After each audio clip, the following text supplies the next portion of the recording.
এই বেহেশত বা দোজখের মালিক কে? যার মালিক একমাত্র আল্লাহ রাব্বুল আলামিন। সেটা দেওয়ার ক্ষমতা মানুষ কি রাখে? যারা গিয়ে বলে যে তাদেরকে ভোট দিলে বেহেশতে যাবে, এটা রীতিমতন শিরকি। জনগণের মধ্যে থেকে শত কাকতালীয় ঘটনা না, এই বারবার ফিরে আসা, এইটা সেন্ট্রাল থিমেটিক অ্যাঙ্কর তার বক্তৃতার। পুরা বক্তৃতায় ছড়ায় থাকা কোর মেসেজ। এটা শুধু একটা কথার কথা না, পুরা বক্তৃতার একটা নৈতিক ফ্রেম এই নিরাপত্তা, মানুষের নিরাপত্তা। ভাষণের প্রধান নরমাটিভ ক্লেইম মানুষ যেন নিরাপদ থাকে। নরমাটিভ ক্লেইম কারে কয় জানেন তো? জানেন অবশ্যই, তাও কই আর কি। নরমাটিভ ক্লেইম বলতে বোঝায় এমন একটা বক্তব্য যে যা কি হওয়া উচিত, কি করা উচিত, বা কোনটা নৈতিকভাবে সঠিক বা ভুল, এই প্রশ্নগুলোর উত্তর দেয়। এটা কোনো বাস্তব বর্ণনা না, এটা মূল্যবোধ, নৈতিকতা এবং আদর্শ নিয়ে কথা বলে। নরমাটিভ ক্লেম সবসময় এরকম হওয়া উচিত টাইপের দাবি, এবং এই নরমাটিভ ক্লেমের বৈশিষ্ট্য সত্য মিথ্যা দিয়ে যাচাই করা যায় না। এটা নৈতিক, রাজনৈতিক বা সামাজিক মূল্যবোধ প্রকাশ করে। এইগুলো নীতি নির্ধারণে ব্যবহার করা হয় এই শব্দটা। উচিত, দরকার, ন্যায়সঙ্গত, অন্যায়, ভালো, মন্দ, এগুলো হইতেছে নরমাটিভ ক্লেম। যেমন ধরেন, আমি যদি বলি রাষ্ট্রের দায়িত্ব নাগরিকদের নিরাপত্তা নিশ্চিত করা, এটা নরমাটিভ ক্লেম, বুঝাও। তারপরে ধরেন গুম খুনের বিচার হওয়া উচিত, এটা নরমাটিভ ক্লেম। সব মানুষের সমান অধিকার থাকা দরকার, এটা নরমাটিভ ক্লেম। কি হওয়া উচিত এটা বলতেছে। আবার দেখেন এই নিরাপত্তা ইস্যুটাই আওয়ামী স্পেন্সার নবনীতা কথাটাকে দইরা পারলে তারেক রহমান জিন্দাবাদ দেওয়া সিক্কুর দিয়ে ওঠে। দেখি যাও এত আরাম পাইছে কেন এই কথায় পার বাকশালীরা, কেন ফাল পারিচ্ছে জানেন? পরে আসিচ্ছি সব একসাথে নিয়ে এইটা যখন এপিসোড যখন শেষ করবো তখন এটার উত্তরটা পাবেন। এই নিরাপত্তা কথাটা কেন নবনীতার এত পছন্দ, আওয়ামী লীগের এত পছন্দ, সেটা একটু বুঝে দেখে আসেন। এই নিরাপত্তা কথাটাই নবনীতার নেত্রীরা বাঁচাবে, আওয়ামী পান্ডাদের বাঁচাবে। এই নিরাপত্তা কথাটাই আর্মির দুর্বৃত্ত জেনারেলদের বাঁচাবে। উনি গুমের কথা বলছেন, কিন্তু কে করছে, কারা করছে সেটা বলেন নাই। তাদের বিচারের কথা বলেন নাই, 2024-এর শহীদের কথা বলেন নাই, এমনকি আবু সাইদ মুগ্ধর কথা বলেন নাই। উনি নিরাপত্তা সবার উপরে রাখছেন, শহীদদের উপরে রাখছেন। উনি হাসিনাকে ফ্যাসিস্ট পর্যন্ত বলেন নাই, স্বৈরাচার বলছেন। বিগত 15 বছর স্বৈরাচারের বিরুদ্ধে শত শত হাজারো গুম খুনের শিকার হয়েছে শুধু রাজনৈতিক দলের সদস্য নয়, নিরীহ মানুষের প্রতিবাদ করতে গিয়ে অত্যাচার নির্যাতনের শিকার হয়েছে, জীবন দিয়েছে। আমাদের সমাজের প্রথম রাজনৈতিক কর্তব্যটা কি এখন? দুইটা জিনিস তো, একটা হাসিনার অপরাধের বিচার, হাসিনার প্রশাসনের অপরাধের বিচার, নাম্বার 2 রাষ্ট্রের সংস্কার, তাই তো? আর তো কিছু না। কিন্তু উনি দুইটার কোনোটাও টাচ করলেন না। উনি নিরাপত্তা, মানুষের নিরাপদ জীবন দিয়ে ন্যায় বিচার, সংস্কার সবকিছু উড়াই দিলেন। তো তাইলে এই ভাষণ আমাদেরকে কোথায় নিয়ে যাচ্ছে? আমাদের এখন একটা সোজা প্রশ্ন তুলতে হবে যে রাজনৈতিক ভাষণের নিরাপত্তা যখন প্রধান ফ্রেম হয়ে ওঠে তখন ন্যায় বিচার কোথায় যায়, সংস্কার কোথায় যায়? এই প্রশ্নটা বুঝতে হইলে আগে একটা পার্থক্য বুঝতে হবে। আসেন সেটা বুঝে দেখি।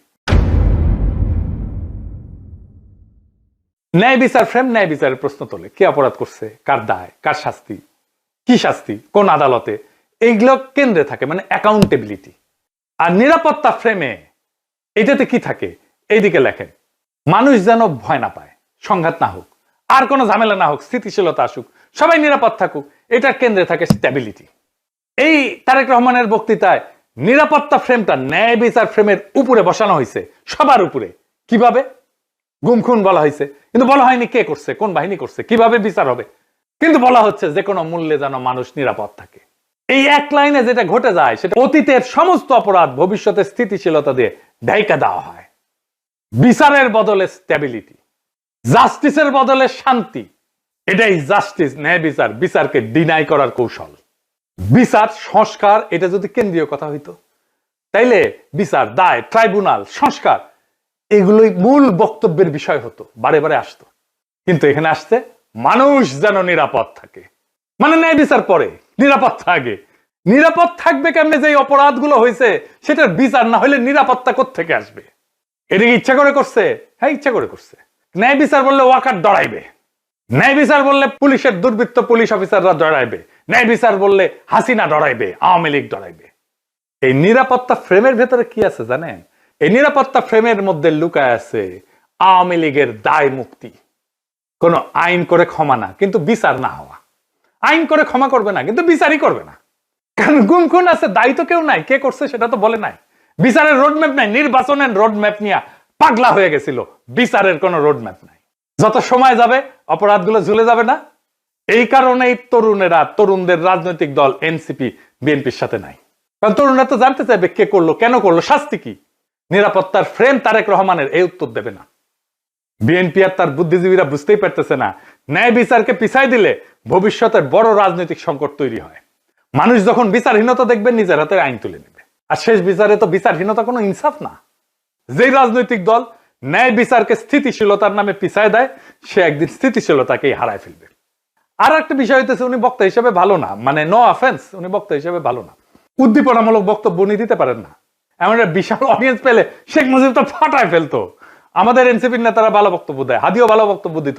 এই বক্তব্যটা অনেক মানুষ অনেক দিন ধরে মনে রাখবে না। এই বক্তব্য অনেক দিন অনেক মানুষ মিলে শুনবে, এটা হবে না। এইবার আসেন দেখি উনার ফেরার ঘটনা নিয়ে গণমানুষের মধ্যে প্রতিক্রিয়া কি। আমরা তো আগে বুঝলাম এই সমাবেশ কোনো বড় উদ্দীপনা জাগাইতে পারে নাই মানুষের মধ্যে, কিন্তু মিডিয়া যা হাইপ তুলছে তা বিস্ময়কর। এমন তেলাইতেছে, তারে মার্টিন লুথার কিং বানাই দিছে। এমন তেলাইতেছে তারেক রহমানকে যে তারেক রহমান ভবিষ্যতের প্রধানমন্ত্রী কইয়া পরিচয় করাইতেছে। এটা দেখা খুবই বিরক্তিকর। মিডিয়া হাইপ তুলছিল 2004 সালে ভারতীয় লোকসভা নির্বাচনে, ইন্ডিয়া শাইনিং কইয়া বিজেপি নির্বাচনে নামছিল, গোহারা হারিছে। হিলারি ক্লিন্টনকেও মিডিয়া একদম হাইপ তুলছিল 2016 সালে, গোহারা হারিছে ট্রাম্পের কাছে। ব্রেক্সিটেও প্রেডিকশন ছিল ব্রিটেন ইউরোপিয়ান ইউনিয়নে থাকবে, থাকে না। এটা মিডিয়ার প্রেডিকশন ছিল। মিডিয়া ফ্রেম করতেছে তারেক রহমানকে ভবিষ্যতে প্রাইম মিনিস্টার হিসেবে, এটা হবে বিএনপির জন্য ডিজাস্টার। ঐতিহাসিকভাবে প্রমাণিত যে জনগণ মিডিয়ার ভুল বা বায়াস প্রেডিকশনকে কেবল ভুল হিসাবে পাঠ করে না, তারা এটাকে ম্যানিপুলেশনের চেষ্টা হিসেবে বোঝে। 2016 সালের নির্বাচনের পরে পিউ রিসার্চ সেন্টার ধারাবাহিক জরিপ করছিল, এখানে বলতেছিল যে মিডিয়া ট্রাস্ট কনজারভেটিভদের মধ্যে এইটা ইতিহাসের সবচেয়ে নিচে নামে আসছে। মিডিয়ার ট্রাস্ট, মিডিয়ার বিশ্বাস। এবং অনেক তথ্যদাতা সরাসরি বলছে যে মিডিয়া আমাদেরকে বলার চেষ্টা করছে যেটা হবে, এবং তারা ভুল বলছে। এটাকে এজেন্ডা সেটিং হিসেবে মানুষ দেখে, মিডিয়া কভারেজ হিসেবে দেখে না। ফুকুয়েটারে বলছিল যখন জ্ঞান বর্ণনা না করে মিডিয়া নির্দেশ দিতে চায় জনগণকে, তখন তা ক্ষমতায় রূপ নেয়। তারা তারেক রহমানের ক্ষমতা তৈরি করতেছে, মিডিয়া ক্ষমতা, ভার্চুয়াল ক্ষমতা তৈরি করতেছে। আর হান্না আন্ড্রেড বলছিল যে এমন ক্ষমতা জনগণ নীরবে সহ্য করে না, সে প্রত্যাখ্যান করে। তাই বহু নির্বাচনে আমরা দেখি জনগণ ব্যালট ব্যবহার করে কেবল কোন প্রার্থীর বিরুদ্ধে না, ভবিষ্যতে আগেই লিখে রাখা মিডিয়া ন্যারেটিভের বিরুদ্ধে প্রতিশোধ নেয়। বাংলাদেশের জনগণ এই যে তারেক রহমান আগামীর প্রধানমন্ত্রী, এই মিডিয়া ন্যারেটিভের বিরুদ্ধে প্রতিশোধ নেবে, লিখে রাখতে পারেন আজকের কথা। তারপরে ধরেন পাবলিকের যা হয়রানি হয়েছে দেখেন একটু। দেখেন কি পরিমাণ লোক এয়ারপোর্ট থেকে সবাই লাগেজ মাথায় করে কিন্তু বের হচ্ছে। দেখেন, আপনারা দেখলে অবাক হয়ে যাবেন যে শত শত না হাজার হাজার লোক আটকে পড়েছিল, যারা প্রবাস থেকে বাংলাদেশে আজকে আসছে বা কালকে রাত্রে যারা আসছে বের হয়ে যেতে পারছে, আজকে যারা আসছে সহজে কিন্তু সকালবেলা বের হতে পারে নাই।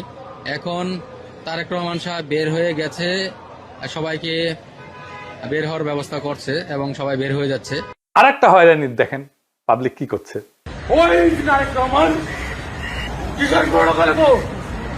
আপনি এগিয়ে যাত্রী কয়টা বাজতেন এখানে? আপনার অনুভূতি কি? মানে এই যে 2টা বাজে আসছেন, এখন 6টা বাজে। খারাপ লাগছে, মনে হচ্ছে লোকটাকে পায়ে জুতা দিতে। খুবই কান্না পাচ্ছে, খুবই কি বলবো, ভাষায় প্রকাশ করতে পারতেছি না। একদিকে তো অসুস্থ লোক আসছে দেশের বাড়ি চিকিৎসা করার জন্য, তারপরে এই পরিস্থিতি দুঃখ লাগতেছে যে আমরা আইছি বাইরে থেকে, আজকে শখ করে একটা গাড়ি নিয়ে আসছে, আর এই গাড়ি আমার এয়ারপোর্টের মধ্যে ঢুকতে দিল না। আমি এইভাবে ঠেলিয়ে ঠেলে নিতেছি, এতে তো আমার কাছে ওইটাই মনে হয় যে আমরা মনে হয় যে অপরাধী করছি। তারেক রহমানকে যে বাংলাদেশের ত্রাতা হিসেবে দেখানো হইতেছে। বাঙ্গু সুশীলদের শিরোমণি মতিউর রহমান কইছে যে দেশে রাজনৈতিক শূন্যতা চলতেছে, তারেক রহমান আরো আগে আসলে ভালো হইতো, মানে এই শূন্যতা কাটতো। শুনেন, আমি ব্যক্তিগতভাবে এটা মনে করি যে দেশে একটা রাজনৈতিক শূন্যতা রয়েছে, চলছে, এটা একটা বিপজ্জনক। আমি সবসময় ভাবতাম বা এখনও মনে করি যে বিএনপির ভারপ্রাপ্ত চেয়ারম্যানের আরেকটু আগে, বেশ একটু আগে যদি আসতে পারতেন, তাহলে এক্ষেত্রে হয়তো বিএনপি এবং দেশের মধ্যে একটা ভালো সুবিধাজনক অবস্থা তৈরি হতে পারত। তাকে বাংলাদেশের রাজনীতিতে অপরিহার্য প্রতীকে পরিণত করা হয়েছে।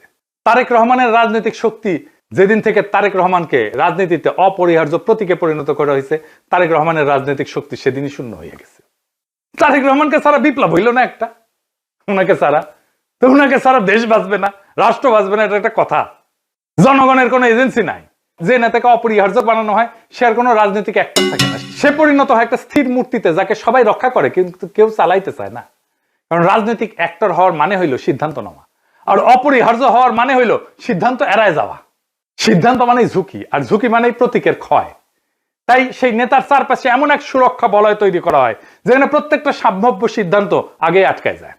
সে কথা বলে সাবধানে, নড়ে অনুমতি নিয়া, কার্যত উন্নতের সিদ্ধান্তের বাহক হইয়া ওঠে। আর সে ব্যর্থতার দায় নিতে পারে না, কারণ দায় নেওয়া মানে তো মানুষের কাতারে নামায় না, সেই প্রতীক ভেঙে যাওয়া, যে অপরিহার্য ফ্রেম তৈরি করা হয়েছে, এই ন্যারেটিভ ভেঙে যায়। ফলে রাজনীতি ব্যক্তির হাত ধরে আগায় না, ওই ব্যক্তিকে ঘিরে জমে থাকে, জমাট হইয়া থাকে। তারেক রহমান কোনো সিদ্ধান্ত নিতে পারতেছে না, আমি দেখাই দেবো সিদ্ধান্ত নিতে পারতেছে না, ওটা আমি দেখাই দেবো এই কয়েকদিনের মধ্যেই। এই অবস্থায় নেতার উপস্থিতি শক্তির চিহ্ন না, বরং স্থবিরতার প্রমাণ। অপরিহার্য নেতা মানে শক্তিশালী নেতা না, অপরিহার্য নেতা মানে এমন একজন যাকে ব্যবহার করা যায় না, শুধু পাহারা দেওয়া যায়। তাই দেখতেছেন না, খালি পাহারা আর পাহারা, নজিরবিহীন পাহারা। এত পাহারা বাংলাদেশের ইতিহাসে কেউ পায় নাই। উনি কিচ্ছু করতে পারবেন না, রাজনীতি তো দূর কি বাদ, কিছুই করতে পারবেন না। আর বড় দল কিন্তু চিপসের প্যাকেটের মতো বেশিরভাগই বাতাস, মিচিয়ানা চিপস। দলের প্রধান নেতা আসবে, মির্জা ফখরুল বলল তারেক রহমান যেদিন আসবে সেদিন দেশ যেন কাঁপে ওঠে, কাঁপুনি দিবে। আমি আপনাদেরকে জানাতে চাই, নেতা যেদিন আমাদের আসবেন, যেদিন বাংলাদেশে পা দেবেন, সেদিন যেন সমগ্র বাংলাদেশ কেঁপে ওঠে। বন্ধুগণ, এই কাপাকাপি করতে গিয়া একটা প্রোগ্রাম নিছে, পঙ্গু হাসপাতালে আহত জুলাই যোদ্ধাদের দেখতে যাবে তারেক রহমান। আসার পরে দেখা গেল পঙ্গু হাসপাতালে জুলাই যোদ্ধা নাই, একজনও নাই। এটা কারোই মাথায় আসেনি, তারেক রহমানেরও মাথায় আসেনি যে ওখানে আসলে কেউ আছে। 3টা না 4টা প্রোগ্রাম তো কয়দিনে, তাই না? এতদিন ধরে প্রস্তুতি নিচ্ছে। আচ্ছা, জুলাই যোদ্ধা কে কে আছে? উনি গেলে কোন ওয়ার্ডে যাবেন, কার সাথে দেখা করবেন, কি নিয়ে যাবেন, কোনো পরিকল্পনা নাই। এই হইতেছে রাষ্ট্র ক্ষমতায় যাবে যে দল, সেই দশের প্ল্যানিং দেখেন। রাজনীতি আগাইলো, ওরা তো কাঁপাইতে চাইতেছেন, রাজনীতি করতে চাইতেছেন না, স্পেকটাকাল দেখাইতে চাইতেছেন। পলিটিক্যাল লিডারের স্পেকটাকাল হইতেছে তার বক্তৃতা, তার রাজনীতি। কত লোক দেখতে আসছে জনসভায়, কত লোক হাজির হয়েছে, এটা স্পেকটাকাল না। কাঁপায় দিছে কিনা এটা পলিটিক্যাল স্পেকটাকাল না। আর পাবলিক সাফারিংস, এইটার জন্য কি পাবলিক সাফারিংস হয়েছে? তাহলে ফাইনালি ওনার যে এই হোম কামিং, দেশে ফিরে আসা, এর পিছনে আসলে কি? এইটা হইতেছে এক ত্রিভুজ প্রেমের লম্বা কাহিনী। ত্রিভুজ প্রেম করলে এটা ঠিক জমে না, অন্য কিছু কইলে ভালো হইতো, আর একটু দুষ্টু কথা কইলে ভালো হইতো, আমি আর কইব না ওইটা। তো যাই হোক, বুঝাই দিয়েছেন কি কইতে চাইতেছি আর কি, বুঝছাও তো। মানে ত্রিভুজ প্রেমে তো একজনের ছেঁকা খাইতে হয়, এটি না, এটি 3জনই মজা পায় আর কি, বুঝছাও তো। যাই হোক, তো এই ত্রিভুজ প্রেমের 3 অ্যাক্টর হইতেছে ওয়াকার, এডিটর সাহেব, এটা ত্রিভুজ আকাম, এটা ওয়াকার একদিকে বিএনপি আর ইন্ডিয়া।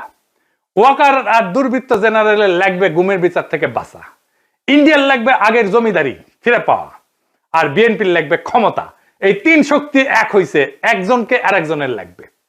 ওয়াকারের বিএনপি আর ইন্ডিয়াকে লাগবে, বিএনপির ওয়াকার আর ইন্ডিয়াকে লাগবে, আর ইন্ডিয়ার ওয়াকার আর বিএনপি কে লাগবে। কি মজা! এইটাই হইতেছে বন্দোবস্ত, এদের মধ্যে বন্দোবস্ত হয়ে গেছে। ইন্ডিয়া আনন্দবাজারে রিপোর্ট করে ইঙ্গিত দিছে আমরা আছি তারেক রহমানের সাথে, ওয়াকার শক্তি দিয়ে ইঙ্গিত দিছে আমরা আছি তারেক রহমানের সাথে, তারেক রহমান বক্তৃতা দিয়ে ইঙ্গিত দিছে আমরা আছি তোমাদের সাথে। শান্তি আর শান্তি, নিরাপত্তা, এর বাইরে আর কিছু হবে না। গুমের বিচার হবে না, সংস্কার হবে না, কিসের ভাল। আর আওয়ামী লীগ নমনীতাদের দিয়ে বার্তা দিছে। শুধু তাই না, এই যে দেখেন আশরাফুল আলম খোকন, হাসিনার পিএস, কি বলে দেখছেন? তারা বলে তারা বিএনপির পাশে দাঁড়াইছে। আবার দেখেন আরেকজন, দেখেন আওয়ামী লীগ, তার প্রোফাইল পিকচার দেখেছেন? হ্যাঁ, সঞ্জিদা খাতুনের ছবি দিছে, তা সেরা ছবিটা দিছে, দুঃখ ভাব একটু, বুঝছাও তো। ওই কয় যে গরু দুধ দেয় তার নাকি লাথি খাওয়া যায়, মানে বিএনপি দুধ দিচ্ছে এখন, বিএনপির আবার দুধও আছে। না আছে তো, না আছে আছে, সত্যি আছে, আমি মিছা কথা কইতেছি না, আমি দুষ্টামি করিছি না। বিএনপির দুদু আছে, আসলেই আছে। এই যে দেখেন বিএনপির দুদু, দেখি বিএনপির দুদু আছে, তো বিএনপির দুদু দিয়ে দিছে আওয়ামী লীগকে। যাই হোক, আপনি কিছুদিন পরে দেখবেন পার নাস্তিক গুলা দাঁড়াইতেছে বিএনপির পাশে এবং তারা বলতেছে আমরা বিএনপি কে ভোট দিব। আমি দেখাই দিব, বলতেছে তারা পার নাস্তিক, যাদেরকে ঘৃণা করেন আপনারা। বিএনপি কে ক্ষমতা আনার জন্য এই সবগুলো শক্তি এক হয়েছে। কেন্দ্র দখল করবে, প্রশাসনকে কাজে লাগায়, পুলিশকে কাজে লাগায়, গুন্ডা আর হুন্ডা দিয়ে নির্বাচন হবে, আর্মি বসে থাকবে অথবা আর্মিও পিটাবে পাবলিককে, ব্যালট বাক্স লুট হবে। আওয়ামী লীগের পুরা সংগঠন বিএনপির জন্য কাজ করবে, টাকা আসবে, খালি টাকা কাজে লাগবে। এই জন্য খোদা বক্সকে সরাই দিছে প্রফেসর ইউনূসের সরকার। প্রশাসন, পুলিশ, জেনারেলরা মাথায় রাখেন, এই নির্বাচন আমাদের আজাদির নির্বাচন। সংসদের কাজ রাষ্ট্রে ইনসাফ কায়েম করা। আমার আগের ভিডিওটা দেখে নিয়েন, বিস্তারিত আলাপ করছি কিভাবে সংসদ আইন তৈরির মাধ্যমে সমাজের মাঝে থাকা ইনসাফের ধারণা রাষ্ট্রের আইনের মধ্যে ঢুকে দেয়। রাষ্ট্রকে ইনসাফমুখী করে তোলে সংসদ। এই ইনসাফের রাষ্ট্রই আমাদের আজাদির দিকে নিয়ে যায়। আমাদের প্রত্যেকটা ভোটকে আমাদের মাঠে রক্ষা করতে হবে। প্রশাসন যদি গণরায়কে ছিনায় নিতে চায়, তাহলে ভোট ডাকাতদের এইবার বিতাড়িত করব বাংলাদেশ থেকে। আর এইবার প্রশাসনের, পুলিশের কাউরে যদি পক্ষপাত করতে দেখা যায়, কোনো মাপ কিন্তু নাই।